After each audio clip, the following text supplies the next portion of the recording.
Okay, good morning. Welcome to the start of day 2. Now I realised yesterday as I was uploading the videos that I actually had the camera orientation the wrong way round, so you couldn't see out of my window. So that is what's out of my window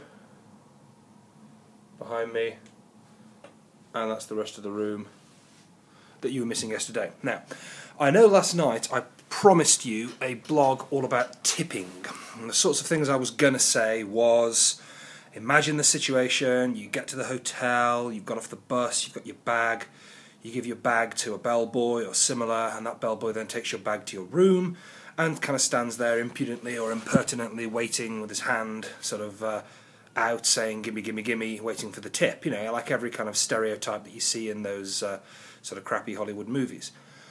However, that's not the reality of the situation.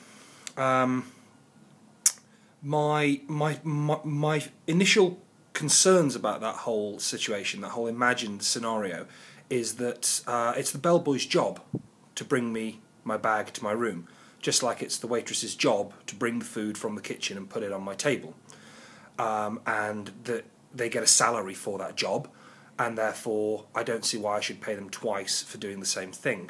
Now that was the argument I was going to put forward, but as I was kind of sleeping last night and slumbering and halfway between kind of a dream state and a sort of waking, chewing on the pillow kind of why haven't I fallen asleep yet kind of mode, I got to thinking about the way the two countries are very different. I'm not sure what tax is in California, it might be 7%, but in England the VAT is 20% now. So you're paying an additional 20% on top of everything that you buy in England, you know, goods and services, food and the like. And that 20% then goes back to government, and the government uses that money, or some of that money, to fund things like the National Health Service, to pay for schools, I mean in a weird kind of way, to pay for some of the things that have gone on this trip, like this very iPad that I now hold in my hand, that has come essentially from some pot of government money somewhere that has been provided for by, amongst other things, value-added tax, which is 20% in the UK. Now out here it's nowhere near that much, it's more like 7%, because in America they have a far more truly capitalist society. And in Britain, despite the fact that we are a capitalist country and that we're not socialist with a capital S, socialist in the way that America kind of paints socialism, i.e. communist, we are still a socialist with a small s, a socialist country. And in a socialist country you have what the Americans again would call socialised medicine, socialised healthcare, you have free schools, and all sorts of other things that are paid for by the government. And out here that's not the case, it's not part of the culture. So out here, when you tip someone, you're actually giving the money directly to them.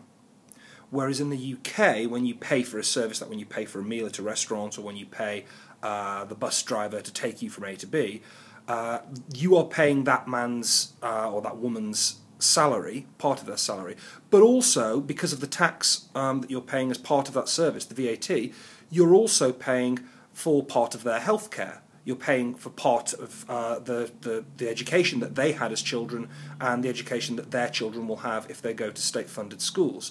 So I guess in the UK, the idea of not tipping is a lot more bound up with, well, I've already paid you for that because of the tax, because tax is so much higher. I've already paid you for that, where in this country that's not true.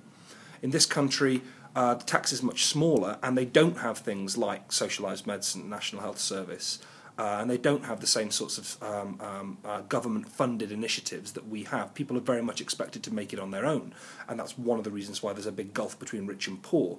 And in this country, if you do find yourself as a poor person, or a working poor person, or a working-class person who doesn't earn very much money, particularly in this economic climate, I think it probably is a little bit harsh of someone like me to just turn around and say, oh, well, actually, yeah, I'm not going to tip you. I know it's part of your culture, but it's not part of my culture, so I'm not going to do it. So I've had a little bit of a rethink on this. Don't get me wrong, it does still rankle with me slightly, paying someone to do their job, paying the waitress to bring me the food, paying the bus driver to drive me around, paying the tour guide to guide me on a tour around somewhere.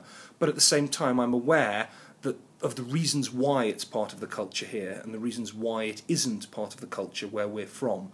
So, even though I've already tipped $42 worth, and we'll probably have to do a whip round to close in the region of $100 or so from the kids today, I don't feel quite as bad about it as I did last night and as I did yesterday. I guess I've kind of mellowed a little bit on the situation in light of having slept. Anyway, I'm going to sign off now because I'm going to enjoy my coffee, my complimentary coffee, which I've got to be honest with you, smells and that doesn't taste too bad. I'm going to say smells a bit like mud. It doesn't taste like mud, tastes like very, very weak coffee, but that's the size of things. So I'm going to enjoy my coffee, I'm going to have my breakfast, and then I will vlog again later on. Thanks, folks. Bye-bye.